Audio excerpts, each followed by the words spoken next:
E aí, turma que gosta de estudar, a gente vai falar um pouquinho aqui na discussão de estudo, na Bilight, aqui com o Dr. Lupércio, Dr. Felipe, Euzinha, aqui, mais uma noite de estudo.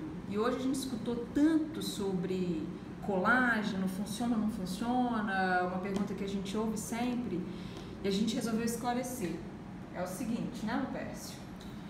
Quer falar alguma coisa? Porque a gente escuta muita bobagem. Funciona ou não funciona? É em cápsula, é o C2, é o C3, é o C4? É a grande verdade, né, que a gente resolveu falar um pouquinho desse assunto, porque eu sempre escuto algumas pessoas postando, falando que o colágeno não serve, né, o colágeno que é utilizado como suplemento não serve para nada. E quando a gente vai pegar vários estudos, que depois a gente pode falar um pouquinho desses estudos que são publicados, e como eles realmente podem servir para a gente por vários aspectos, né? E se a gente for, a primeira coisa que a gente tem que raciocinar, o que tem dentro do colágeno? O que tem dentro do colágeno no seguinte sentido: quais são os aminoácidos que predominam dentro desse produto? Da mesma forma que a gente pensa em qual aminoácido que você tem no whey protein. Então, quando você faz uma prescrição de whey protein, que você sabe que você tem um BCA, você tem uma leucina, uma isoleucina, uma valine, uma glutamina no whey protein, o mesmo raciocínio tem que ser feito para outras proteínas, que é o caso do colágeno, né? Bom, deixa eu explicar para vocês uma coisa. Vou tentar trazer para uma linguagem mais clara. A gente tem que pensar que proteína é feita por aminoácidos e toda proteína é um conjunto de aminoácidos. Então imagina como um colar de pérolas. Você tem uma sequência de pérolas que forma o colar da albumina, do ovo, você tem um colar de pérolas que forma a sequência de aminoácidos da caseína do leite, da actina e da miosina, das miofibrilas da carne, e você tem um colar de pérolas que forma o colágeno. A estrela do colágeno é básica, são dois aminoácidos basicamente, que é a prolina e a glicina, que também tem um outro sentido. O colágeno também não serve só para pele, cabelo, vai muito mais além. A glicina, inclusive, é um imunomodulador importantíssimo para a gente. Então a gente sempre ficou tentando explicar para os pacientes isso. Espera aí, colágeno, não adianta em cápsula, porque os trabalhos mostram que a dosagem tem que passar pelo menos de 10 gramas. Então você não vai engolir de 20 a 10 cápsulas de uma vez. Então corta essa história de colágeno em cápsula, isso é bobagem. Segundo, depende de alguns fatores. O fator em relação ao colágeno é que o Lupércio vai falar. Como é que funciona esses aminoácidos? A grande questão que a gente tem que raciocinar é o seguinte: pele e intestino são os órgãos com uma proliferação celular mais rápida, de renovação que a gente tem, né? A gente renova com uma muito veloz. Então, as nossas necessidades, elas são muito aumentadas, principalmente à medida que a gente vai envelhecendo. Quanto mais a gente vai ficando velho, maior a dificuldade em fazer essa renovação. Lógico, se você dá uma demanda maior, com certeza a gente vai ter uma possibilidade de melhorar essa pele, né? Então, se eu vou ter uma prolina, uma hidroxiprolina, uma glicina, né, que é o que constitui, basicamente, como a Patrícia falou, para você ter a formação básica de um colágeno, é muito interessante. Então, se eu for pôr, então, igual ela falou, do colar de pérolas, eu pego um whey protein. Quanto que tem de prolina e glicina no whey protein? Aí você vai ver que você vai precisar de uma quantidade de whey protein altíssima para atingir o que tem em 10 gramas de um colágeno. Então, a gente não pode ter um raciocínio, igual as pessoas falam, porque o colágeno, ele não vai ser absorvido como colágeno. Isso é um fato, né? Eu não vou tomar um colágeno, ele vai passar pelo processo digestivo e vai chegar e vai atravessar seu intestino e vai para o seu corpo em forma de colágeno. Ele vai chegar e vai ter os aminoácidos que vão nos interessar especificamente. Então, ele vai passar, sim, pelo processo digestivo normal, mas vai te ofertar uma grande quantidade de aminoácidos, porque para o seu corpo, dependendo da sua necessidade, é difícil de produzir, porque a gente sabe que glicina e prolina são aminoácidos não essenciais. O corpo da gente produz, mas ele produz para uma série de outras coisas que não seja só para a renovação da pele. Então, eu preciso sim de uma demanda maior. Então, todos os artigos mostram sim que ele melhora a elasticidade da pele. Então, eu não posso nunca raciocinar, né, que o Felipe vai mostrar, raciocinar em cima de uma proteína isolada. O que ela tem? Não, tem que raciocinar o que ela tem. Então, é igual o Felipe falou no início. O que o whey protein tem? O que uma carne tem? O que uma albumina tem? É assim que a gente raciocina de acordo com a demanda do paciente. E lembrando sempre o seguinte, que existem aminoácidos que competem pelos mesmos receptores, né? Então, quando você quer, por exemplo, da mesma forma usar um whey protein, você quer um BCA do whey, a gente tem que saber o quê? Que esse BCA ele compete com a tirosina, ele compete com o triptofano, né? Então, o raciocínio tem que ser feito em cima não do nutriente em si, mas da refeição como um todo. Da mesma forma, para você produzir o colágeno na sua pele, você depende da vitamina C, né? Você depende do silício, que vai ajudar na questão da produção da pele, tudo, né? É uma série de fatores. Então, isso a gente pode trazer também uma informação que é importante, que é a seguinte: não existe um alimento por si só que é ruim ou é bom. Então, quando a gente está pensando numa dieta, seja para melhora da pele, seja melhora do desempenho, não vai ser um alimento que vai fazer isso, é toda a estrutura dietética que vai te proporcionar ter alguma melhora nesse sentido, né? A gente vê muitas pessoas falando que tal alimento é ruim, tal alimento é bom. Pessoal, depende do contexto da dieta, né? A gente pode fazer uma dieta que a gente vê muito hoje em dia, as pessoas estressadas demais, com os afazeres do dia a dia, que aumenta o cortisol, perde um pouco de dopamina. A dopamina é um neurotransmissor que é importantíssimo para a gente estar bem exposto, focado. Foco Importantíssimo, né?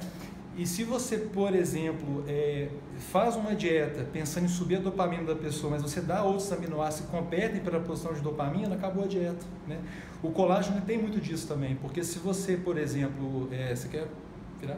Pois é, olha só, o que o Haddad falou é tão sério assim, que quando você pensa em, eu vou pensar eleger um nutriente, o rei do pedaço, eu tenho que viver dele, já dá errado. Primeiro, para sintetizar uma proteína no seu corpo, você precisa de hormônio. Sinto muito, você precisa ter hormônio, você precisa ter hormônio anabólico. Um dos hormônios que você precisa para a síntese de colágeno é o estradiol. Então você tem que pensar, a mulherada que está tomando pílula combinada, pílula só de progesterona, um dispositivo intrauterino só de progesterona, colágeno para você não serve. Então essa relação ela é séria. Então pensar o seguinte, beleza, eu tô a fim de melhorar minha pele, vou encher meu organismo de colágeno, vou tomar colágeno de tudo quanto é tipo que eu achar para ver se funciona. Não é por aí. Você pode estar desregulando outros aminoácidos que fariam muito mais efeito para você, combinados de uma outra forma na alimentação, com outros fatores que sustentam esses aminoácidos para fazer proteína, você chega em outro resultado. Então, complicado. E lembrando que a gente está falando agora do colágeno em relação à pele e relacionando ao estradiol, mas você tem outras funções do colágeno que a gente sabe que uma delas é estimular a produção de GLP-1, né? E o GLP-1 é uma incretina que faz assim a função de hormônio, e o GLP-1 junto com as outras incretinas elas já ajudam a gente no controle de glicemia e de insulina, que é uma das coisas essenciais para qualquer pessoa que quer viver mais, que quer ter um desempenho bom no treino, que quer perder uma gordura, né? Vou traduzir, tá, gente? Vocês já ouviram falar do Victosa, não já? Todo mundo já falou pra vocês. Toma o Victosa que você emagrece, tá? Que é a incretina, essa GLP-1, é um fator de liberação de glucagon, que é aquele hormônio que tem que combater a insulina. Isso a gente pode falar um outro tópico, que são as substâncias que você pode tentar modular através de dieta para poder diminuir a fome, diminuir a compulsão. Mas o que ele está falando é sério. O colágeno pode ser usado como um inibidor de apetite. Como uma estratégia para você ter um alimento sacetogênico que ao mesmo tempo pode melhorar a sua pele ou não, dependendo de outros nutrientes, dependendo da demanda e da estrutura da dieta. Pois é, então às vezes quando a gente coloca na dieta assim um colágeno, pode não ser para pele. Pode não ser para pele. Pode ser para você dormir bem, pode ser para você ficar mais calmo, pode ser para você conseguir ter melhor articulação. Por que ninguém questiona o colágeno articular quando é prescrito? O professor de articulação está ruim, vamos tomar o colágeno. Mas por que todo mundo questiona a relação dele com a pele? É uma coisa só, precisa ter todo um sistema de suporte para funcionar. E acaba que, pode falar agora, o Peço tinha filmou muito, vamos filmar o Peço agora. Mas ele dorme. Na verdade, é interessante a gente ter um raciocínio que o alimento não vai funcionar por si só, sozinho, né? Isso é fato, né? Igual a Patrícia falou. Por isso que é importante a gente ter um raciocínio clínico antes de você fazer a aplicação de algum produto e não descartá-lo como as formas das pessoas estão descartando. Muitas vezes, talvez, o resultado que pode não ter sido obtido é porque você não raciocinou a clínica do paciente e se aquele colágeno cabia dentro daquela clínica. Uma outra coisa interessante é que para você ter uma pele bonita, precisa de ácido hialurônico. Isso é uma coisa que é um fato, né? Porque eu não tenho um preenchimento se eu não tenho ácido hialurônico. E é muito interessante que o ácido hialurônico vem de uma via glicolítica, que é de um carboidrato. Então, cuidado. Por quê? Porque se você faz uma dieta e você está errando na quantidade de carboidrato que o seu paciente está tomando, aquele colágeno também ele vai servir como uma fonte energética e não para o resultado que você está querendo. Talvez o resultado não é obtido porque você não está sabendo usar e não porque o produto não é bom. É isso aí.